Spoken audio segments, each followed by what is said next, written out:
വളരെ വലിയൊരു myth bus ചെയ്യാൻ വേണ്ടിയാണ് ഓപ്പർച്യൂണിറ്റി ഉപയോഗിക്കുകയാണ്. എല്ലാ ഡോക്ടർമാർ കമ്മ്യൂണിറ്റിയുടെ ഭാഗമായിട്ട് ഞാൻ പറയാണ്, allopathy is based on evidence. ഒരുപാട് വർഷം 60 years എന്നെ പറഞ്ഞുതരാം. ഇപ്പൊ കോവിഡ് വാക്സിൻ വന്നു, പറഞ്ഞിറങ്ങട്ടെ അത് തന്നെ അതിലേക്ക് വരുന്നത്. ഈ വാക്സിൻ ഇപ്പം നമ്മുടെ ബഹുമാനപ്പെട്ട ഡൊണാൾഡ് ട്രംപ് പ്രസിഡന്റ് ആ റൈറ്റ് വിങ് ഗവൺമെന്റ് പറഞ്ഞു വാക്സിൻ എടുക്കാൻ പാടില്ലാന്ന്. നിങ്ങൾ പറയുന്ന ഒരുപാട് കമ്മ്യൂണിക്കബിൾ ഡിസീസസ് ഇന്ന് ഇന്ത്യയിൽ ഇല്ലാത്തത്, മോർട്ടാലിറ്റി റേറ്റ് കുറഞ്ഞൊക്കെ അലോപ്പതിന്റെ കോൺട്രിബ്യൂഷൻ കാരണമാണ്. അലോപ്പതി കാരണമാണ് ഇന്ന് സ്മോൾ പോക്സ് ഇല്ലാത്തത്, ഇന്ന് മീസിൽസ് എപ്പിഡമിക് ഇല്ലാതെ മക്കളെ കുഞ്ഞു മക്കൾ മരിച്ചില്ലാത്ത കാരണം. ഞാൻ പറഞ്ഞതൊക്കെ നിങ്ങൾ it's called trade off.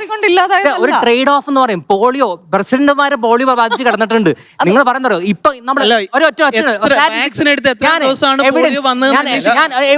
Evidence പറയട്ടെ, സ്റ്റാറ്റിസ്റ്റിക്കൽ ഡാറ്റ എന്ന് പറയും. മനസ്സിലായി? ഒരു ഡോക്ടറെ സംബന്ധിച്ചോളം സ്റ്റാറ്റിസ്റ്റിക്കൽ നിങ്ങൾക്ക് 100,000 ആൾക്കാർ രക്ഷിക്കണോ 10 ആളെ രക്ഷിക്കണോ വെച്ചാൽ ഞാൻ ഡോക്ടർ പറഞ്ഞു 100,000 ആളെ രക്ഷിക്കാൻ നോക്കും. അതൊരു എവിഡൻസ് ബേസ്ഡ് മെഡിസിൻ പ്രാക്ടീഷണറിന് റൈറ്റ് ആണ്. അപ്പൊ എന്താ ചെയ്യുന്നറിയോ, ഇന്ന് സ്മോൾ പോക്സ് ഇല്ല, പോളിയോ ഇല്ല, പണ്ടത്തെ ഇന്ത്യ അല്ല.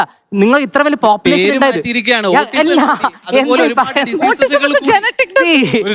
Understand you can speak based on facts. നിങ്ങൾ ഇമോഷൻ ബേസ് സംസാരിക്കില്ല.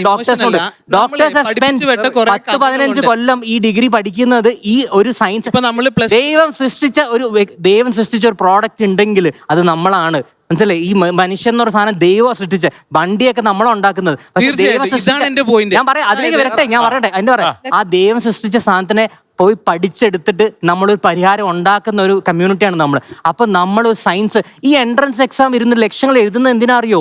To get inside that. ആ സിസ്റ്റത്തിൽ കയറാൻ MBBS കഴിഞ്ഞ് MD ചെയ്യണം, DM ചെയ്യണം, ഫെലോഷിപ്പ് ചെയ്യണം. 15 കൊല്ലം ഡോക്ടർമാർ വർക്ക് ചെയ്ത് വരുന്നത്. അപ്പൊ സയൻസിന്റെ കാര്യത്തിൽ വരുമ്പോൾ you can come to us but with evidence. അത് മാത്രം നമ്മൾ പറയുന്നുള്ളൂ. ഒരു രോഗഭയം ഇല്ലാത്തൊരു സമൂഹത്തെ എങ്ങനെ വാർത്തെടുക്കാം, നമ്മുടെ ലക്ഷ്യം.